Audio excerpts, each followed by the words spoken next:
Olá, tudo bem? Aqui é a Karina Rebelo, você está escutando o nosso podcast número 03. Já estamos no nosso terceiro. Se você ainda não escutou os anteriores, volta ali, tem o 1, tem o 2. Trago alguns conteúdos muito bacanas que fazem parte da nossa rotina, do nosso dia a dia. Você está no podcast Pessoas que Inspiram.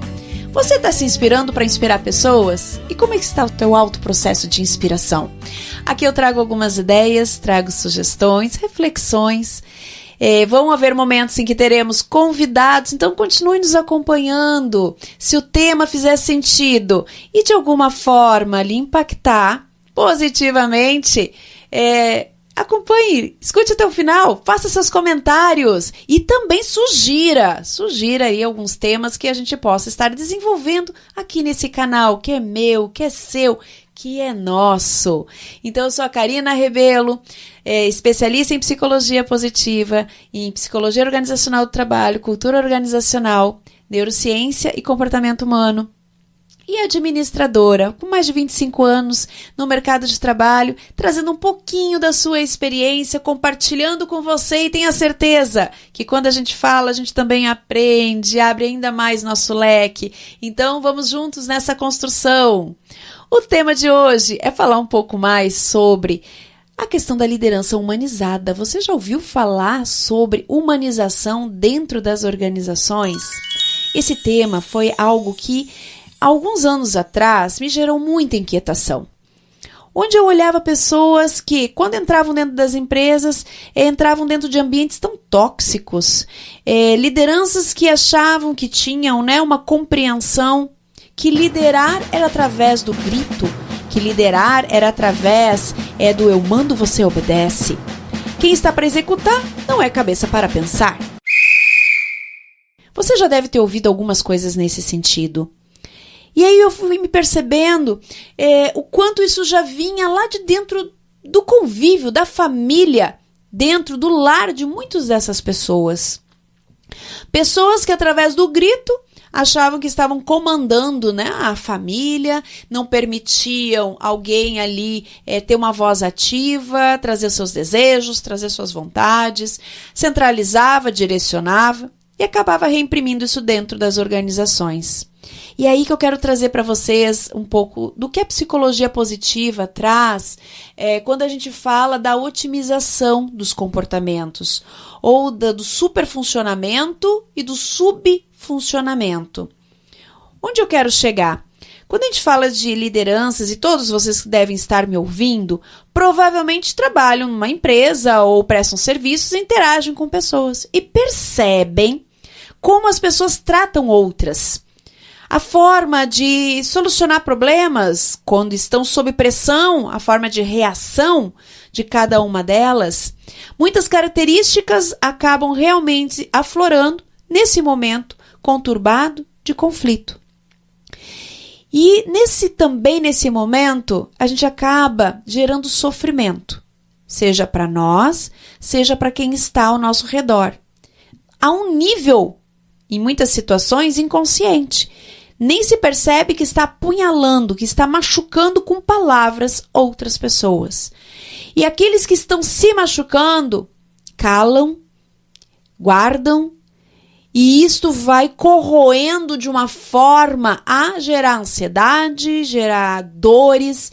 Sim, pessoal, o mesmo local no cérebro da dor, quando a gente cai, se machuca, rala um joelho, é o mesmo local onde uma palavra, onde uma situação, quando ela é agressiva, ela vai impactar no mesmo lugar e vai doer da mesma forma. A questão é que um joelho, ele sara. Uma palavra, uma atitude, uma situação em que a gente acaba agredindo outra pessoa, isso vai ficar latente, vai ficar ali latejando dentro do cérebro. E não vai ser curado de uma maneira tão fácil. Vai gerar um impacto tão grande que vai repercutir nos comportamentos, nas atitudes, na posição, na postura, nas falas, na vida de uma pessoa. Conheço muitas pessoas que acabaram murchando a sua história porque permitiu que outras pessoas dissessem como elas devem agir. Então, quando falamos dessas questões de humanização e estamos falando de interação dentro dos meios que nós estamos, nos relacionamos, é aprender a se comunicar. E aprender a se comunicar é aprender a controlar as nossas emoções. Entender que tudo o que nós fazemos, falamos, impacta em alguém, impacta no nosso meio. Se você quer ser uma pessoa protagonista, inspirar e permitir que outras pessoas lhe inspirem, primeiro ponto é entender como você está impactando nas suas falas com as pessoas ao seu redor. Será que você está reagindo? Está logo trazendo a sua visão, a sua forma de ser, a sua forma de falar e dizendo aceita que dói menos porque eu sou grosso assim mesmo, porque eu falo desse jeito? Ah, as pessoas já entendem que eu sou assim? Será que dessa forma você não está afastando pessoas, criando inclusive inimigos, em vez de amenizar e trazer pessoas para que possam estar se desenvolvendo junto com você? Pare e pense. Quantas vezes a gente joga culpa para o outro, terceiriza e não assume a sua responsabilidade? A minha responsabilidade. Quantas vezes a gente diz, mas o outro falou isso, logo me gerou um gatilho e eu respondi dessa forma.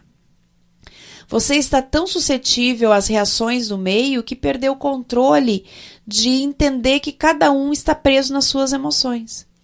Você está sendo manipulado pelo meio.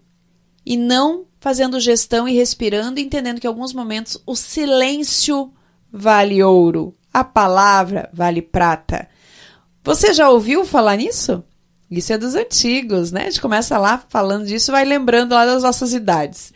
Mas enfim, pessoal, quando a gente aprende a se comunicar melhor, a respirar, quando a gente aprende a ter uma escuta um pouco mais ativa, e conseguimos ter um ambiente mais colaborativo, tratando o que não está bom, por exemplo, falando de sentimentos, né? Quando alguém fala alguma coisa que foi muito agressivo na sua percepção, no seu olhar, a gente deve falar, fulano, essa forma que você falou, eu senti, eu percebi que foi comigo, eu me senti naquele momento ali desconfortável. Eu gostaria de te falar isso até para você saber, né, como que isso está interferindo, inclusive, no meu desempenho. A outra parte, eu garanto para você que a maioria das vezes ela nem percebe que ela gerou esse tipo de situação para outra pessoa. Se eu falo, é uma oportunidade, inclusive, de autopercepção daquela pessoa. Eu tenho uma situação, vou contar para você, de uma pessoa que eu acompanho através de um desenvolvimento, e ela me falou a seguinte situação. Eu disse, fulana, como é que está aquela questão, como é que você avalia o seu par, né, no trabalho? Como é que você está avaliando o relacionamento com o seu par? E ela me disse, ele é muito agressivo. Manda uns áudios, manda uns WhatsApp assim, grosso. Aí eu perguntei pra ela, e o que você faz? Não, nessa hora eu deixo ele no limbo. Eu deixo lá ele quarando até baixar essa pra B, essa pra depois eu responder. Aí eu pergunto, tá, mas tem algo ali que é importante, às vezes que precisa, né, dar uma celeridade? Ah, tem, mas depois a gente resolve. Quantas empresas, quantas situações a gente se torna improdutivo? Quantas questões poderíamos ter resolvido e ficamos presos nos nossos sentimentos? Pense nisso. Voltando para a história. Essa pessoa, quando ela me falou, eu pedi os fatos e dados. Eu disse, me mostra o áudio, me mostra essas mensagens. Aí eu fui ler e fui olhar. Eu não percebi nada de agressividade. Eu percebi uma pessoa firme, que estava no trânsito, que estava acelerada para resolver alguma coisa e foi objetiva, mas com respeito. Quando eu falei para ela como eu estava vendo e percebendo, ela começou a rir e disse, pois é, olhando agora, não estava tão agressivo, né, Karina? Porque, gente, não é que porque eu falei, é porque ela também estava num momento emocional mais aberta para olhar de forma imparcial. Quantas questões de relacionamento até em casa a gente tem porque cada um está preso nas suas emoções, interpretam aquela fala, interpretam uma situação e geram um conflito desnecessário. Então, a gente poder olhar de maneira imparcial, entender como cada pessoa funciona, aquele indivíduo ele é mais objetivo, ele está sempre na rua, logo, ele tem que resolver mais rápido. Eu, em contrapartida que estou aqui, preciso fazer um filtro e talvez num segundo momento a gente vai conversar, fulano, eu senti isso, percebi isso, dessa forma bate comigo, numa forma que me deixa travada, numa fala. Então, é a história da coragem. Quem não ouviu o meu podcast anterior, o 02, vai lá, porque lá eu falo da coragem que põe a fralda e vai assim mesmo. Fazer entender onde está a nossa coragem. E não vai pensar que coragem é ausência de medo. Não. Mesmo os mais corajosos, eles vão mesmo com medo. Eles põem a fralda e vão assim mesmo. Então, aqui é isso. Às vezes eu tenho que ter coragem para limpar ruídos. Limpar situações. As coisas podem ser mais leves. Por que a gente bota tanto peso? E isso está ligado, sim, às emoções. Quando eu faço isso internamente, dentro do meu lar, na sociedade, no meu meio, eu consigo levar isso também para dentro das organizações. Eu consigo ter mais equilíbrio. Na psicologia positiva, é aquilo que a gente fala de um comportamento mais otimizado, em que eu consigo fazer gestão, analisar melhor a situação, para trazer a energia necessária no momento. Quando eu falei ali no início do subfuncionamento e superfuncionamento, é pegar essa situação e muitas vezes eu me tornar subfuncionamento, é submisso. Eu recolho meus brinquedinhos e não brinco mais. Eu fico tão dolorido com aquilo que eu acabo não sendo mais protagonista da minha carreira, da minha história, dos meus pensamentos, das minhas opiniões, e me torno apenas alguém que vai vivendo um dia por vez. E o superfuncionamento é quando a pessoa, consciente ou inconsciente, percebe que ela tem que tomar a frente, que ela puxa, e ela assume um papel de estar querendo sempre dar a última palavra. E isso vai formando uma personalidade quando já não é da pessoa, né? Ela já traz isso e fortalece. Se ninguém conseguir dar esse feedback ou a gente não conseguir alinhar a uma otimização mais equilibrada, a gente vai sempre continuar num processo de sofrimento. Alguém achando que o outro não é o suficiente e o outro acreditando que não é suficiente e assumindo esse papel. O que vai acontecer? A gente vai ficar num cabo de força que uma hora vai arrebentar. E a gente fica doente, uma empresa fica doente, uma casa fica doente. Faz sentido para você? Faz pensar? Respire mais, entenda melhor cada uma das situações. Vou dar um outro exemplo. Pense comigo se você já não passou por isso. Eu já. Quem não, né? Então, alguém vai lá, eu tô com muita coisa atarefada, fazendo milhares de coisas, pode ser em casa, pode ser no trabalho. Alguém vem e me traz mais uma tarefa e me cobra aquela que eu não cumpri. A pessoa sai, o meu pensamento passa a ser o meu inimigo, porque ele vai dizer, puxa, por que não me oferece ajuda? Por que não tá aqui para perguntar se eu consigo fazer? Por que não perguntou se eu tenho todos os recursos? Só vem aqui para cobrar? Porque parece que não vê que eu tô com mais coisa e parece que não tá trabalhando direito? Tá só lá sentado fazendo o que tá fazendo? Olha como a gente vai criando um cenário quando as emoções estão todas descontroladas. Então, o que é ser protagonista da sua história? É eu parar e pensar, por que eu permito que esta pessoa me tire do meu equilíbrio, do meu eixo? O que esta cobrança dela faz eu parar para pensar? Vamos estratificar isso? Vamos entender melhor? Quando ela me faz uma cobrança, ela realmente não sabe o momento que eu estou vivendo. Até se eu estou na TPM, que também é uma situação hormonal que pode estar interferindo na interpretação das situações ao meu redor. Então, quando eu me dou conta, eu paro e penso, calma, será que é eu que não preciso respirar? Será que eu não preciso pedir mais ajuda? Será que eu não posso falar e dizer, fulano, então se você fizer isso, eu consigo entregar melhor aquilo? Se você me ajudar com isso, acho que vai ser mais rápido para a gente chegar lá. Você percebeu o meu tom de voz? Não é com agressividade. Não é despejar, é a gente apaziguar primeiro dentro de nós o sentimento. Respira. E com isso a gente consegue fazer essa gestão. Isso é exercício, gente. É disciplina. É todo dia entender o que o outro me tira do sério, gera o gatilho, o que é meu e eu preciso me dar conta. Será que eu tenho que me organizar? Como é que está a minha gestão do tempo? Será que eu não preciso limpar algumas situações? Mostrar o que para mim está me desestabilizando ou não. O que eu talvez estou criando uma situação pelo meu estado emocional, preciso talvez fazer um mindfulness, preciso relaxar, preciso ter um tempo meu, preciso tomar mais água, preciso realmente me reconectar. Então, é um momento de autoconhecimento e de crescimento. Quando uma liderança, isso eu faço muito um trabalho com lideranças e equipes, a gente traz situações do dia a dia e trabalhamos a autorresponsabilidade. Eu trazer a autorresponsabilidade para os meus comportamentos e atitudes. Consequentemente, vou ter mais resultados. Vou trazer alguns dados. Dados aí que existem, que são comprovados através da Gallup, através de algumas universidades, que avaliam o quanto dentro de uma organização, só para você ter uma ideia como isso impacta numa cultura organizacional, esse formato dessa psicologia positiva, o quanto isso traz de resultados positivos. Olha só.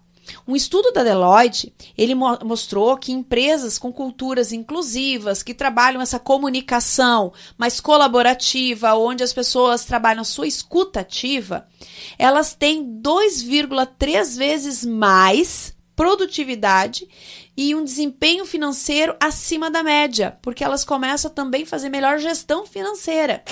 Olha só, também foi feito pelo Gallup uma avaliação sobre o engajamento dos colaboradores quando há uma boa cultura organizacional, uma cultura forte, trabalhando essa questão do tratamento, né, do acolhimento, de uma comunicação, uma segurança psicológica, se sentindo bem para falar, e criar um ambiente adequado para isso, quando uma liderança é preparada também para isto, aumenta em 21% a lucratividade de uma organização. Empresas focadas no bem-estar dos colaboradores, nesse ambiente mais inclusivo, num ambiente onde a comunicação ela é mais aberta, onde as pessoas elas têm uma liderança que também tem o respeito, que sabe fazer uma boa gestão, autocontrole, elas conseguem ter um aumento de 19% da produtividade, segundo a Universidade de Warwick. Então, olha só quantas coisas a gente vai ganhando, né? Retém melhor os talentos. Quem não gosta de trabalhar numa empresa melhor? Qual o lar melhor estruturado que não vai ter um jovem se desenvolvendo melhor? Olha só, pessoal, a analogia que a gente pode estar fazendo. Segundo o Glassdoor, que é uma plataforma, né, que avalia o desempenho das relações dentro das organizações através das lideranças, ela traz lá que 77% dos candidatos considera a cultura da empresa fundamental para escolher um trabalho. Então a gente fala tanto que não tem pessoas para trabalhar, tá difícil. Tá, concordo com vocês. Mas muita empresa, já na entrada, por não fazer um bom acolhimento, já estão expulsando os candidatos que estão ali disponíveis. Entram numa empresa, conforme está a liderança, conforme está a comunicação, como está o relacionamento, a pessoa não fica nem meio-dia, porque ela já percebe o ambiente. Então, trabalhando isso, a gente tem uma probabilidade de aumentar ainda mais as chances de reter talentos. Segundo o próprio Glassdoor, quando a gente tem uma empresa forte, 48% são as chances de reter funcionários. A gente aumenta a inovação em 180%, porque as pessoas começam a realmente dar mais ideias, a participar. Não significa que tudo vai ser implementado, mas a gente está buscando melhorar juntos por um objetivo e um propósito comum. Enfim, a gente consegue aí ter bons exemplos de empresas fortes, como a Zappos. Eu sou uma fã da Zappos, né? Esse case maravilhoso que eu deixo aí como uma dica para quem quiser estudar um pouquinho essa metodologia da Zappos. Entre várias empresas, eu não quero falar agora empresas aqui do nosso país, algumas multinacionais, porque eu atendo muitas delas, eu tenho medo de talvez não ser justa com uma ou com outra, esquecendo de citá-las.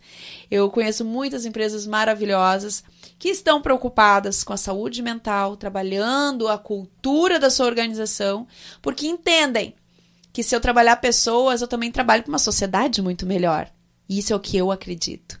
Uma sociedade mais virtuosa, onde isso vai reverberar, vai impactar dentro dos lares, dentro das instituições. E você? Concorda comigo? Você participou do 3º podcast da Karina Rebelo, que está aqui compartilhando um pouquinho dos seus pensamentos, das suas histórias, e que vai ficar muito feliz se você entrar lá nos comentários, trazer as suas ideias também e alguns temas que possam ser relevantes para essa nossa temática. Pessoas que inspiram com e através de pessoas. Um grande abraço e até o nosso próximo podcast.